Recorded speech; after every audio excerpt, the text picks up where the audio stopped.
Welcome to the Ideas 42 Academy Seminar Series. My name is Mitra Salasal, and I'm the Director of Communications at Ideas 42. On behalf of all of us on the team, thank you for tuning in to learn more about applying behavioral science to solving social problems. Today, we're joined by two members of our own team at Ideas 42 from Global Education, Carolina and Katherine, to share findings from working with two developers of online learning programs in South Africa to understand the behavioral barriers that students face when trying to use these programs and to design solutions that address these barriers in order to help students engage with online learning programs consistently. Before I hand it off to Carolina to start the presentation, a small logistical matter for those of you who haven't joined us at a seminar series before. We'll be taking questions through the Zoom Q&A box at the end of the presentation. Feel free to drop your questions as they come up throughout the presentation, and we'll answer them all live at the end. And you can find that Q&A box at the bottom of your screen. All right, I think without further ado, Carolina, over to you. We can go ahead and get started. Great, thank you, Mitra, for the introduction, and welcome everyone to today's webinar. Today I will talk about how applied behavioral science can help improve education in low and middle income countries, and walk you through a case study of our recent portfolio of projects we conducted in South Africa together with my colleague, Katherine. So to start, why are we undertaking global education? And when I say global, I mean education in low and middle income countries.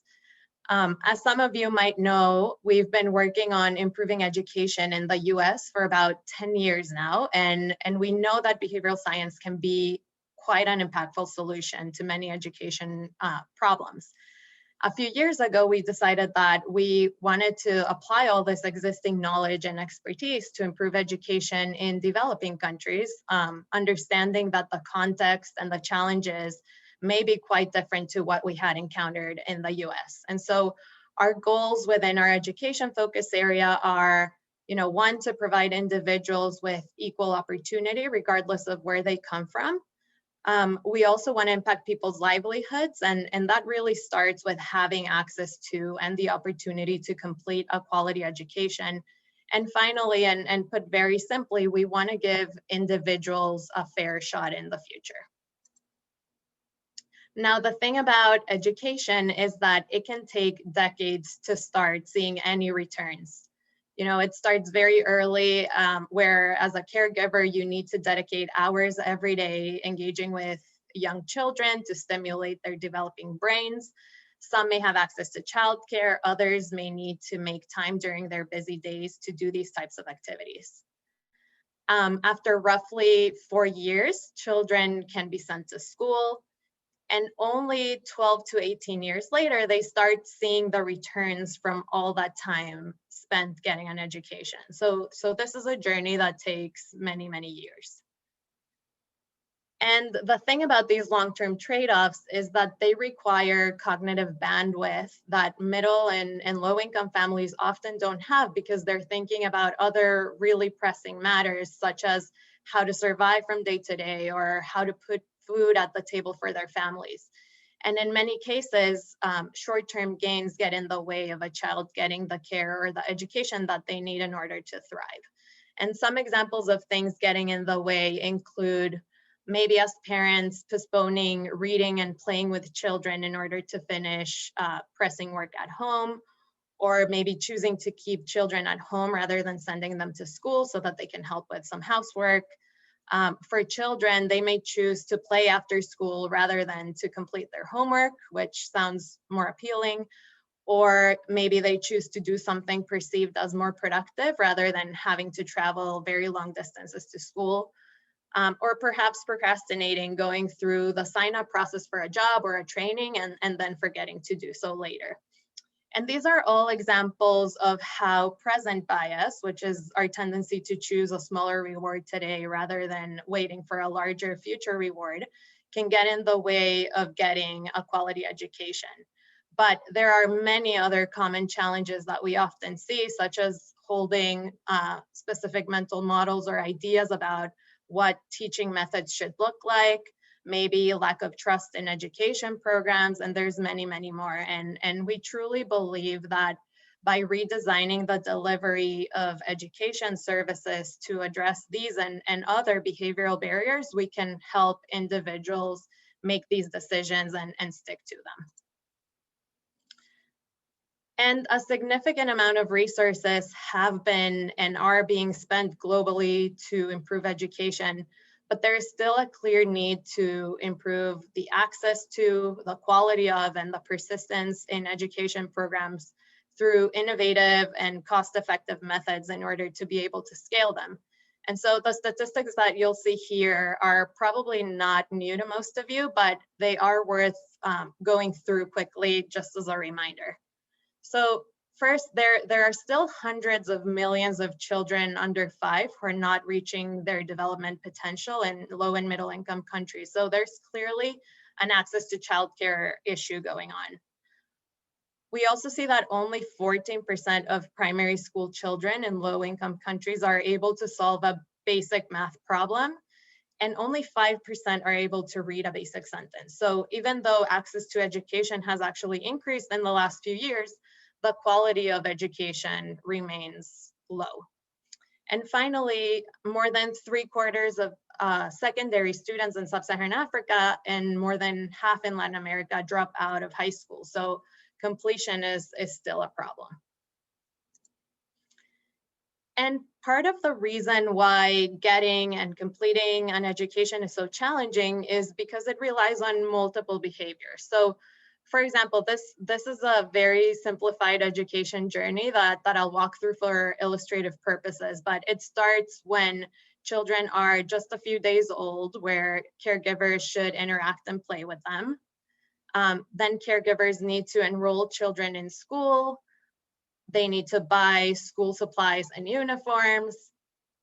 They need to send their children to school, and students need to actually go to school. Then teachers and students need to show up to class. Teachers need to challenge and engage with students to make sure that they're learning. Students need to pay attention and to participate in class. And students need to study and do their homework after school. And again, these are just a few examples of the many behaviors needed throughout the education journey, but in reality, there are many, many more behaviors needed for a student to succeed and to complete a high quality education. And to make things more challenging, and as you noticed from the previous slide, a variety of actors have a key role to play throughout this journey. So parents, students, there's teachers, and there may be even other important actors not mentioned here, like school administrators, for example. And there are many points along this continuum where, unfortunately, people can get derailed, such as maybe caregivers missing the deadline to enroll their child to school and having to wait until the next year to do so. Maybe teachers are not showing up to school or to class, and students could easily not complete their homework. So there are many points in this journey where things can get in the way of people acting the way that they intended to. And so as we look at these challenges, it's really important to understand what is getting in the way of students getting an education.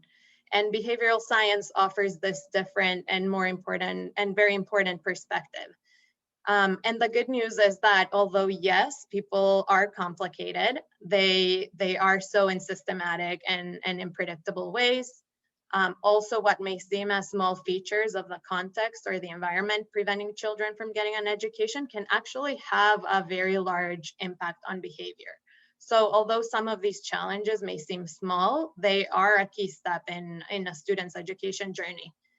And then finally, behavioral interventions tend to be low cost, which is crucial when thinking about scaling impactful interventions, particularly when there are limited resources available, as is often the case in the countries that we work in. And so, as I mentioned earlier, global education is a relatively newer portfolio at IDEAS 42. But we are proud to say that we have conducted or are currently conducting various education projects across the globe in the last few years.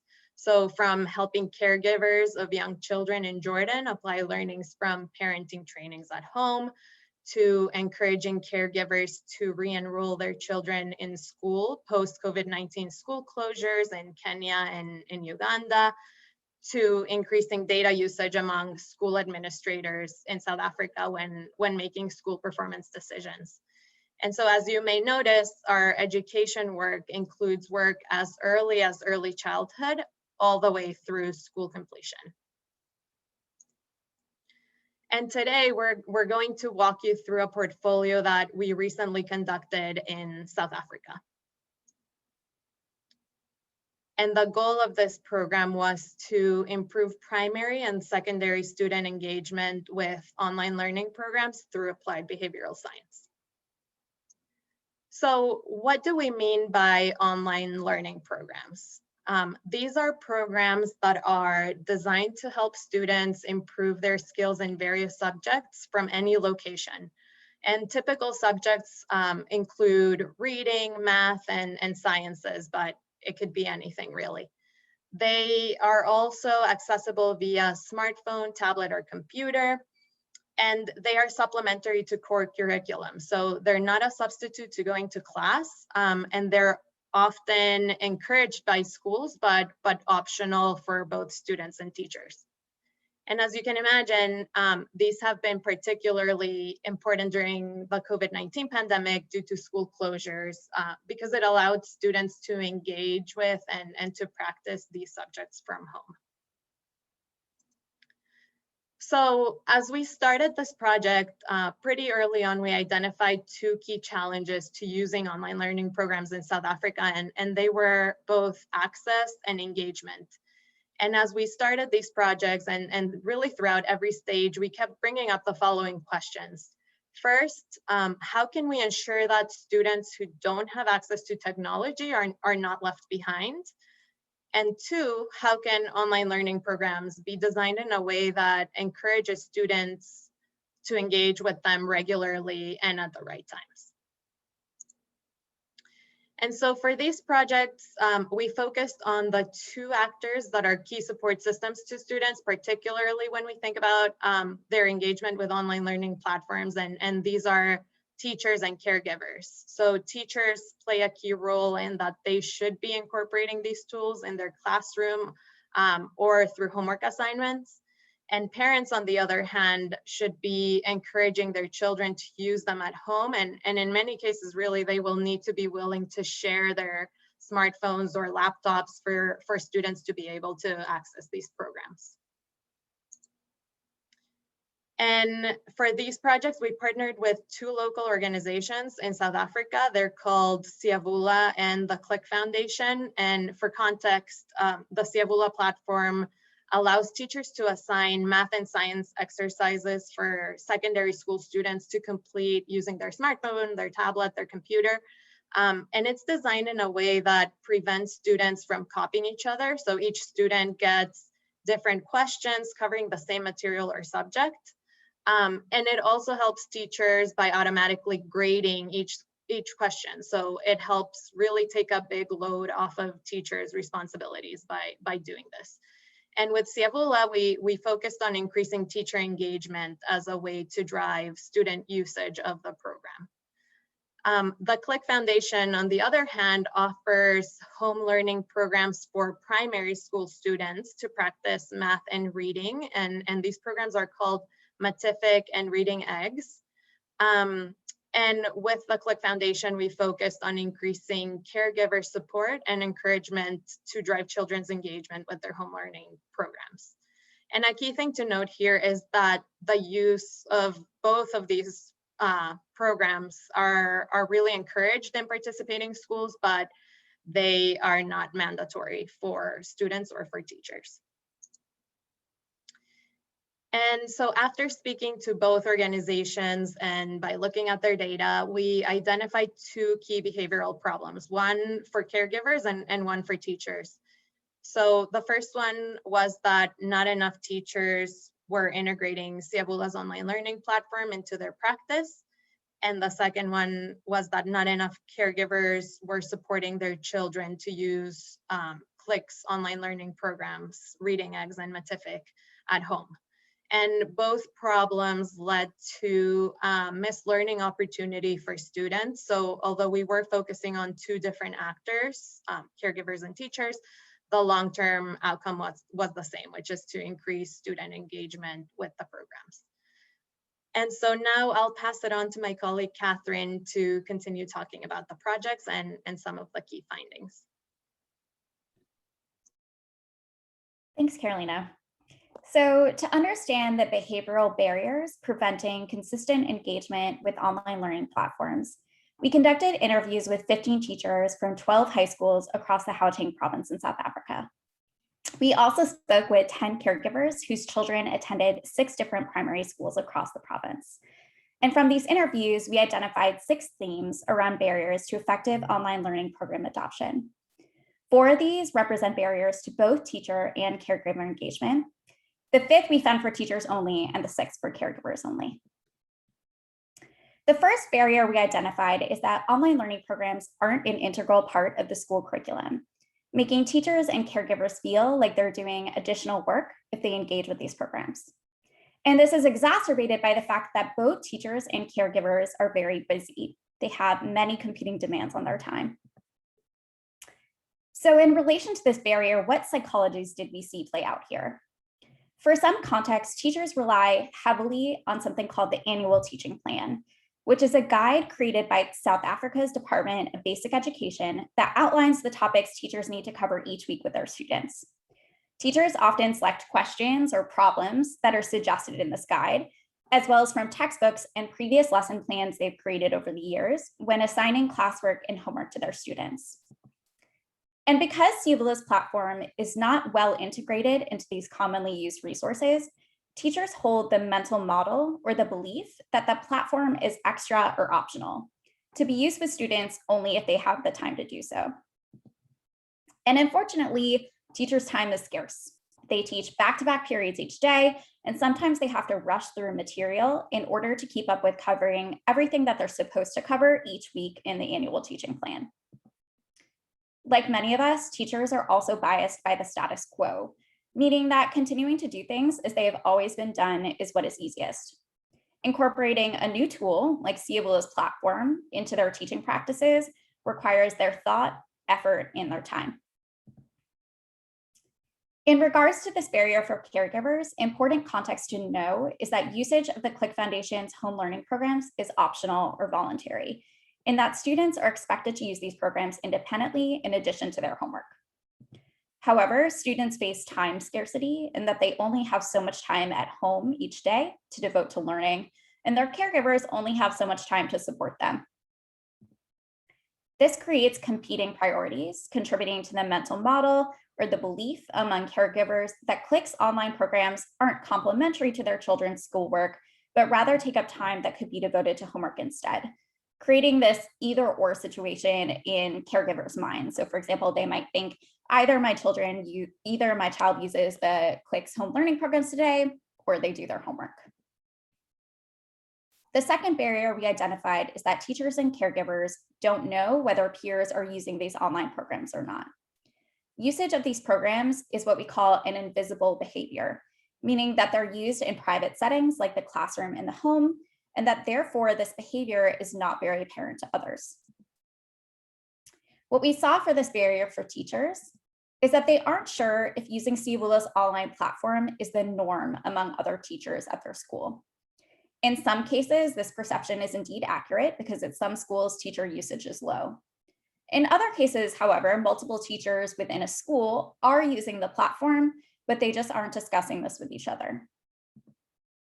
In addition, because teachers who utilize the online platform do so within their own enclosed classrooms, use of the platform isn't very visible to others. So other teachers don't receive cues or reminders to model this behavior themselves. And this inhibits the salience of the platform, meaning that it isn't top of mind when these teachers are deciding which resources to use when assigning classwork or homework to their students. For caregivers, usage of CLIC's home learning programs occurs at home, so caregivers don't know of other caregivers who are supporting their children to use these programs. In fact, none of the caregivers we spoke to during interviews knew of other caregivers or children using these programs.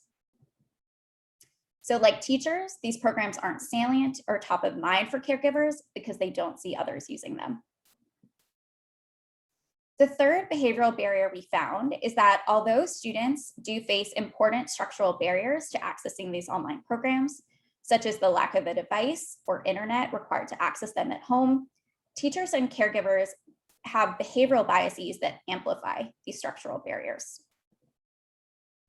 Specifically, teachers worry that not all students can use CAWULA's online platform at home due to not being able to access the internet or not having a device like a smartphone or tablet. Accessing the online platform in the classroom can sometimes be tricky as well because some schools have slow or no internet, or they don't have devices like tablets that students can use in the classroom. Because of this scarcity, teachers tend to default to analog options, like using the textbook when they assign work to their students in class or for homework. In addition, teachers hold the mental model that students, even those who can access the online platform at home, will make excuses in order to get out of completing their work, like saying that they don't have data or that their device broke, even if this isn't actually true. And so teachers view assigning homework on the platform as a risky alternative to more traditional methods, even though the platform offers benefits to students beyond the capabilities of a textbook, such as those Carolina mentioned, like automatic grading. For caregivers, they and their children also face obstacles to accessing CLIC's home learning programs due to resource scarcity, such as the lack of internet at home. These obstacles are exacerbated by the mental models caregivers hold about the resources that are required to use these programs. For example, some caregivers believe that the programs can only be used on a laptop, even though they're also compatible with other devices like smartphones and tablets. Or caregivers may believe that they need to buy data before downloading and using the programs, even though in actuality, several of the programs can be used without data. The fourth barrier we identified is that teachers and caregivers sometimes encounter issues when using online learning programs, like trouble logging in. And these small issues or hassles can prevent or deter usage of these programs, especially when help to address the issues is not easily accessible. Even though many schools who use CAWULA's platform have a dedicated support representative assigned to them, the majority of teachers we spoke to said that they hadn't received training on the platform in over a year. Because we conducted interviews earlier this year in February, this was likely due in part to COVID and the limitations it placed on in-person meetings.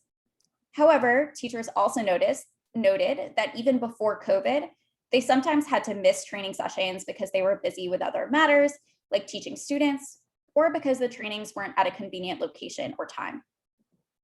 So because teachers are receiving training on the platform infrequently, they're likely to experience prospective memory failure, which is basically just a fancy phrase for forgetting. This means that they may form the intention to use the platform during a training session, but then later forget to do so when it actually comes time to assign work to their students. And in the time since their last training, teachers may have forgotten how to use the platform or even how to log into it. Although teachers know that they can reach out to their dedicated CAWULA support representative for help with these issues, this is a hassle factor that often prevents usage of the platform. Just like forgetting a password can stop us from signing into a website, even if we know we can go through a couple of steps to retrieve it. Unlike teachers, caregivers don't have direct access to help for any technical issues they or their children experience with CLIC's online programs. Because of this, small issues or hassle factors like trouble downloading or logging into the programs become problems that can prevent students from using them. Also, the inability to easily ask a support person questions can perpetuate misconceptions that caregivers have about the resources that are required to access these programs, such as needing to have cellular data. Caregivers may intend to help their children use the programs once they have acquired these resources in the future, but then later forget to do so. The fifth barrier, which we found only for teachers, is that they may not use online learning programs because they feel like these programs aren't for people like them because of their age, for example. Specifically, older teachers' hesitation to adopt online learning programs can stem from their identity as coming from the generation before the advent of technology. It's actually a direct quote from one of our interviews. They often hold the mental model that technology isn't for them, but that it comes naturally to younger teachers and to students. And this can intensify other behavioral barriers. For example, older teachers may need to spend the most time learning and practicing to use these tools, but actually be the least willing to expend this effort. Finally, the sixth barrier, which we identified for caregivers only, is that in order to utilize online learning programs, caregivers have to know about them first. Often, caregivers of children who have not used CLIC's online learning programs simply have not heard about them. Despite previous communication efforts by the CLIC Foundation, such as text messages and letters sent to school for students to take home, this information has not been received by caregivers, or if received, is not salient. It may be the case that these messages are not being transmitted via channels that capture caregivers' attention, or that the content of the messages themselves does not stand out. So in summary, this left us with 6 behavioral barriers that we wanted to directly address as we designed solutions to increase caregiver and teacher engagement with online learning programs. To address these barriers, we came up with a package of 3 designs for caregivers and 3 designs for teachers, which I'll walk through now. The CLIC Foundation had already developed a flyer with instructions on how to download their home learning programs. They sent each school an electronic copy of this flyer and a list of auto-generated usernames and passwords for each student. Schools would then print these documents out, the flyer and the individual login information for students, and they would give them to students. And then students would be asked to give them to their caregivers at home. However, as we've noted, many caregivers were still not aware of the online learning programs, despite these communication efforts. We reviewed this flyer and redesigned it to create this new version shown here, based on the behavioral barriers we identified, as well as best practices from the behavioral science literature.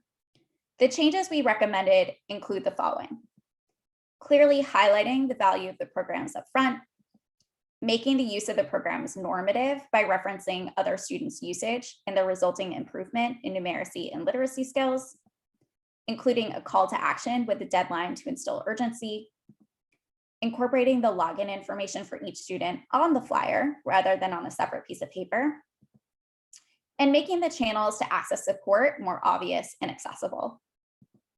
With this design, we were primarily targeting the never heard of it barrier, but also addressing the can't access and lack of support barriers by making it clear how students could access the programs, for example, such as on a laptop or phone, and by providing more obvious support information.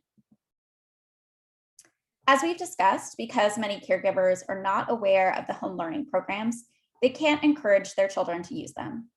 And even if they are aware, they might forget to help their children use them.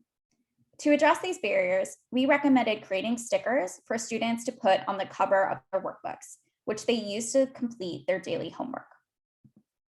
These stickers would showcase the logos of CLIC's home learning programs, called Matific and Reading Eggs, as we mentioned, have a clear call to action, and include a phone number to call for support. The main goal of the sticker is to make the existence of these programs stand out by grabbing caregivers' attention. Our interviews revealed that many caregivers help with or review their children's homework, so it is likely that they would notice the sticker and talk about the home learning programs with their children.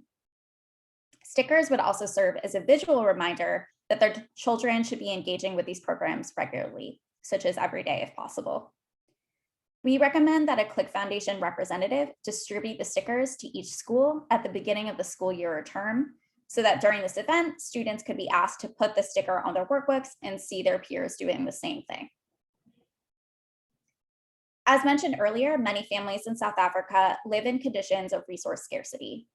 Many students don't own smartphones or computers, which means that they can't engage with online learning programs at home. But what if they didn't have to be at home in order to use them? We recommended to the CLIC Foundation that once schools are able to reopen after COVID, they partnered with schools that have computer labs or tablets available for students in order to conduct an after-school program in which students use these facilities to engage with the online learning programs at school. This after-school program could run a couple of times per week for 1 hour after school, for example. This could help address the can't access barrier, although we realize that the solution would be most useful to students who have access to these devices at school, but not at home. Schools should also require caregivers' signature to allow their children to participate in this after-school program in order to make use of the programs visible among students and their caregivers, and to help overcome the barrier of caregivers not knowing that these online learning programs exist. Moving to the designs we recommended to CWULA for teacher engagement with the online platform.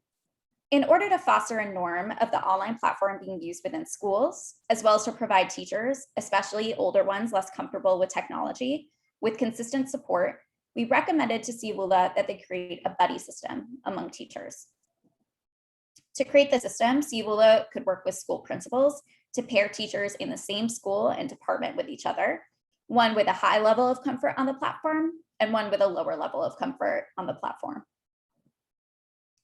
CWULA would also provide teachers with a guide to outline how often pairs should meet, when they should meet, such as for 15 minutes at the end of department meetings, and what each meeting should cover, such as how to log in, how to check your students' performance.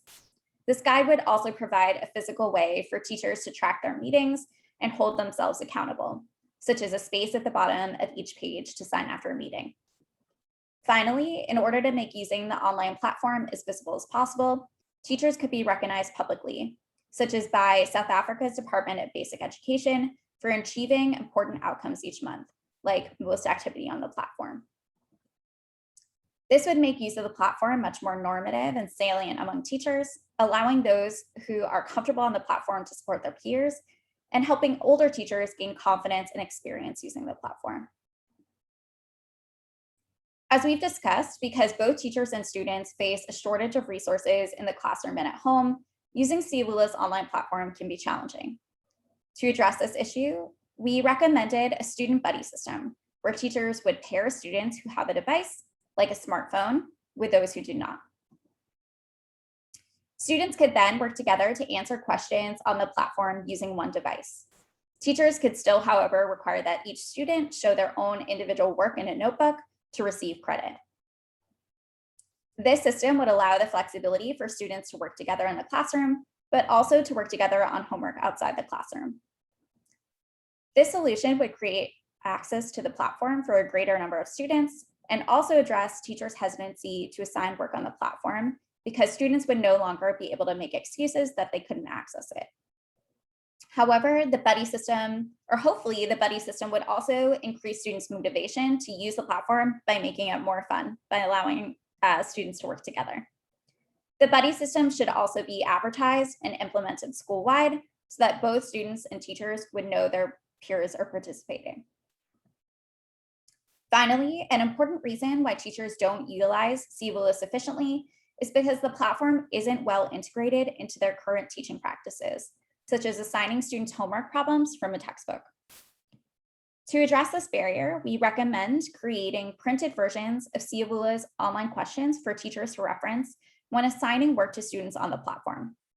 For example, at the end of class, they could just pick up this book from their desk and tell students, for homework, please do questions 50, 99, and 104 on CWULA.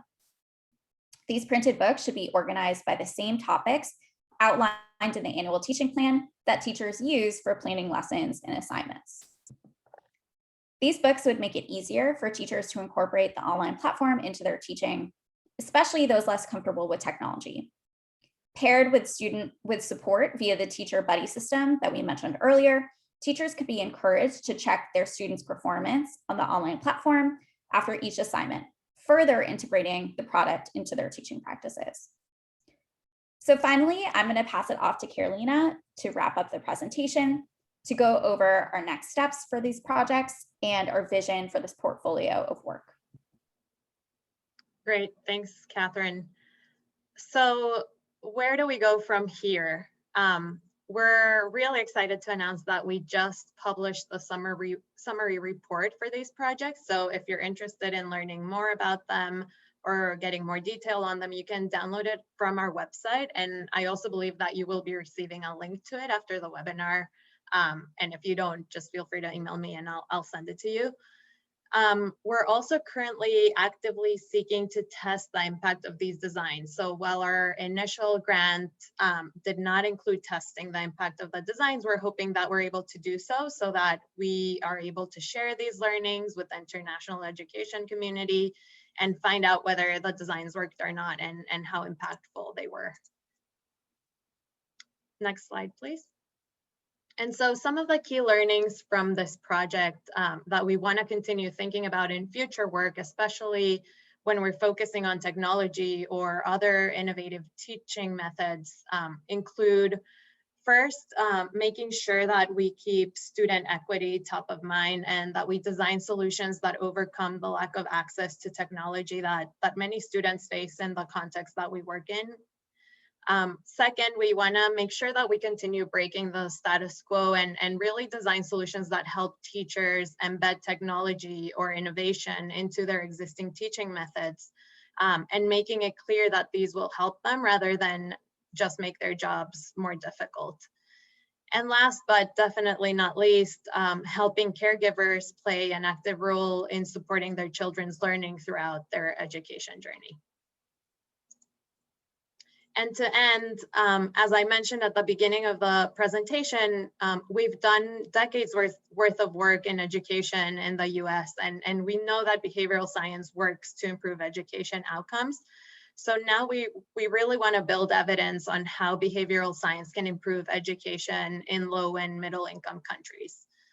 We also want to be able to replicate successful interventions across various contexts when possible. And then finally, and ideally, we would love for behavioral science to become a common feature of education programs in low and middle income countries. And that's all we have for you today. If you want to continue this conversation, please reach out to me or Katherine at any time. And thanks again for joining us today. And I'll pass it back to Mitra to lead our Q&A. Fantastic. Thank you so much, Carolina and Katherine. We do have some time built in to take some questions, and we have a couple already queued up. But if you've had something that's burning in your mind throughout the last 40 minutes, go ahead and drop it into the chat box, excuse me, the Q&A box at the bottom of your screen. So the first question is from Anish, and it's, how would you measure successes of these interventions and reassess or tweak the designs as they go into implementation? Sure, I can take that one. So when we think about measuring impact, we think about the outcomes that we would really want to improve here. So I think first and foremost, that would be student engagement with the programs. So do we see them actually using the programs regularly? And how long do we see them using the programs for? So that would be kind of the primary outcome we would look at. We could also look at then later, besides those proximal outcomes, does that have an impact on children's learning levels and what they're able to achieve in math and reading? And how would we tweak as we go on? We would love to do user testing with the stakeholders involved. So for example, when I talked about the sticker, we'd love to put that in front of caregivers and see what they think about the idea. Does the messaging resonate with them? With teachers, we'd probably run, for example, the guide that we put together to make sure it's clear. Do they think they'll use the feature at the bottom of the page to kind of sign? So we would definitely do user testing and iterate on the designs before actually implementing them. Great. This is a question from Nancy. Do you conduct any research into root causes of the behaviors that you've identified before designing interventions, specifically referring to potentially social, emotional, or cultural? I can take that question. And we didn't include a slide about our methodology, which I think would have been useful here, the behavioral approach. But how we usually tackle these problems is we start by defining the behavioral problem. So what is the behavior that we're looking to change? And we do this by looking at existing data from our partners, qualitative research with our partners and key stakeholders. once we've arrived at the behavioral problem that we're going to focus on, we move into what we call diagnosis stage, which is where we analyze the features of the context or the environment that might be creating or causing this problem or preventing people from behaving in a specific way. And we do this through mostly qualitative research and talking to the people that we're interested in changing behaviors of.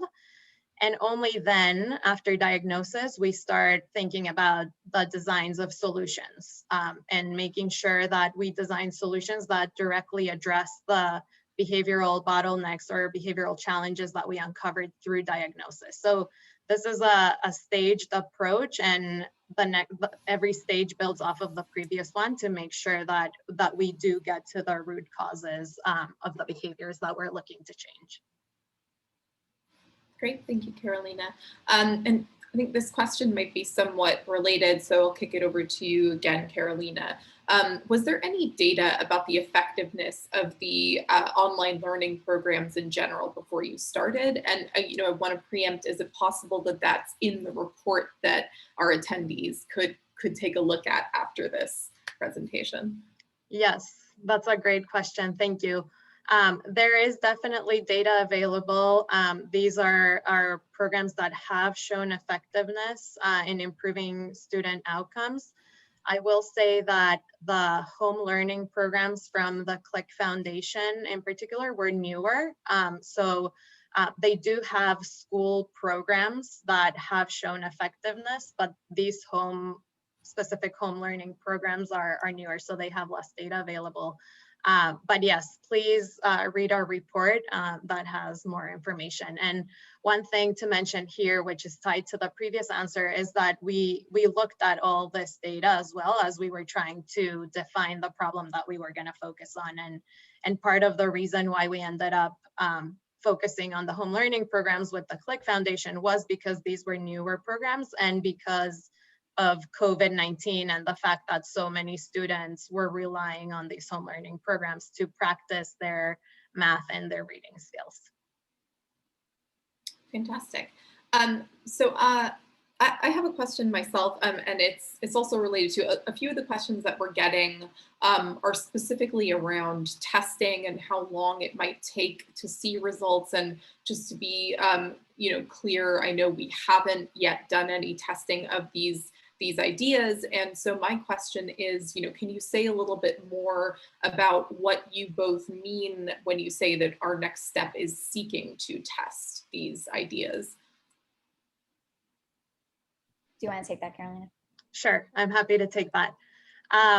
Yes, so again, and I actually didn't finish the stages of our behavioral approach because I left it in design, but after we design interventions, and as Katherine was talking about previously, we user test these interventions and then implement and test them. And ideally, we would love to conduct randomized control trials, but if that's not possible for various reasons, we conduct quasi-experimental testing methods. What I mean here is that our very generous grant, covered work from defining the problem, diagnosing the problem, and then designing solutions, and that's where it ended.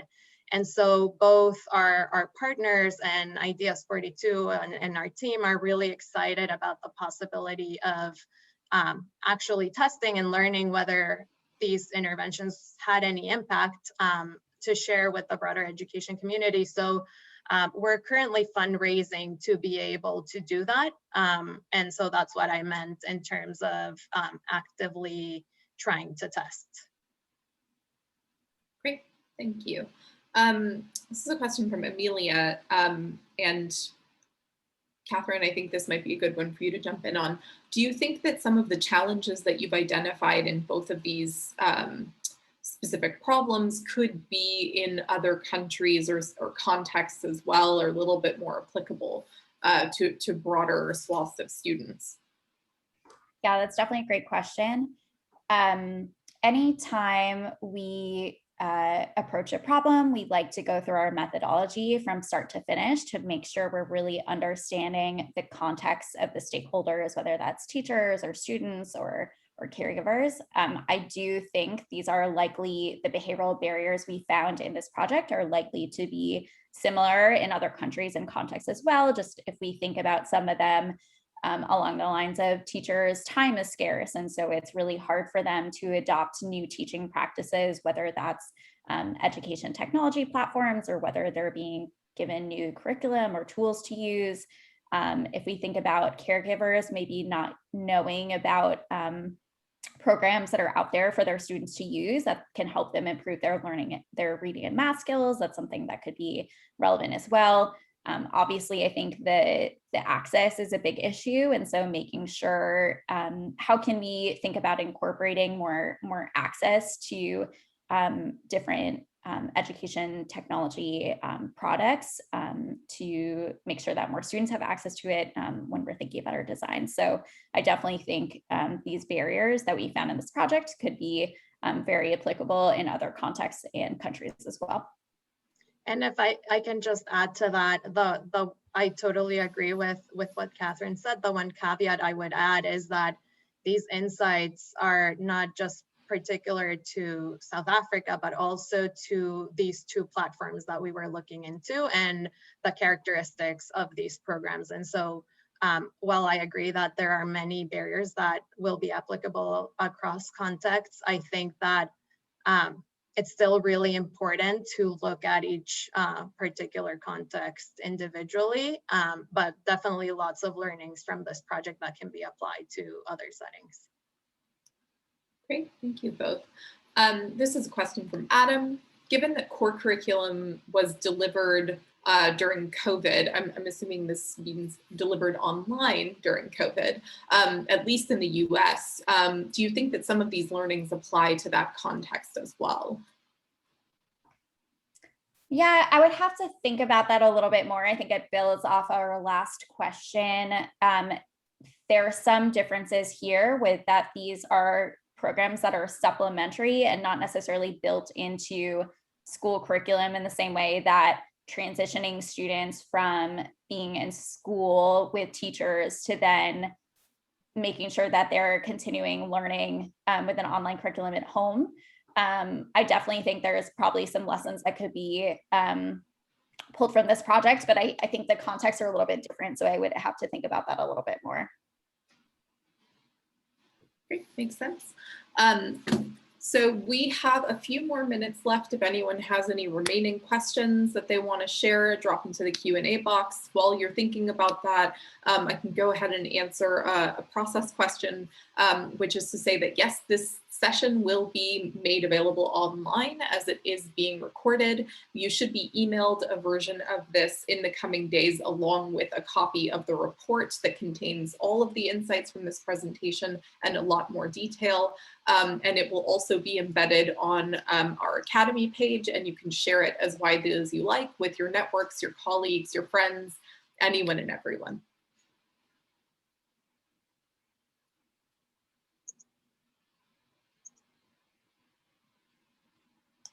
And we'll give it a few more seconds for participants to drop in any remaining questions. Otherwise, we can give everyone a few minutes of their hour back. And while we're waiting to see if there are any lingering questions, just want to thank Carolina and Katherine again for sharing these insights with all of us, and to all of you for spending an hour with the Ideas 42 Academy and for your questions. Again, as I just mentioned, we'll be sending a recording of this session to each of you in the coming days, as well as that summary report. If you have any lingering questions for our team, please feel free to reach out to Carolina and Katherine. Their email addresses are on the screen. If you have general questions about Ideas 42's Academy programming, please reach out to us at any time, academy@ideas42.org. If this piqued your interest and you're interested in learning a little bit more about the fundamental principles of behavioral science and want to start thinking about how to apply it in your own work, we offer remote crash courses on an intro to behavioral science. Please check out ideas42.org/academy. We will resume those later on in the summer and into the fall. And as ever, you can find more recordings from previous seminar series, more information about our full suite of Academy coursework and more at ideas42.org/academy. And it looks like while I was going on my spiel, we got no additional questions. So I think we can take a few extra minutes of time back. So thank you, Carolina and Katherine, again. Thank you. Thanks everyone for joining. Thank you. All right, enjoy the rest of your afternoons, days, mornings, evenings, and we'll see you again next time in the Ideas 42 Academy.